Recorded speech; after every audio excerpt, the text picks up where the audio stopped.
મિત્ર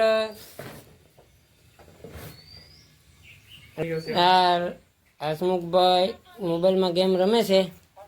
અમારા રોહિતભાઈ, અમારા દિલથી આઈટીઆઈ કરીને આવ્યા યશભાઈ.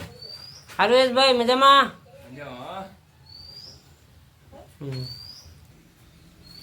આ મારી દુકાનનો માલ છે બધો. તમે કાલે ઉતાર્યું તો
ના ખાવ ધોળા ચૂના વાળા ખાવ જમીને તરત હું માવા ખાવા જાવ. માવા માવા માવા માવા માવા ખાલી માવા ખાવ. માવા માવા માવા માવા માવા ખાલી માવા ખાવ. માવા માવા માવા માવા માવા ખાલી માવા ખાવ. માવા માવા માવા માવા માવા ખાલી માવા ખાવ.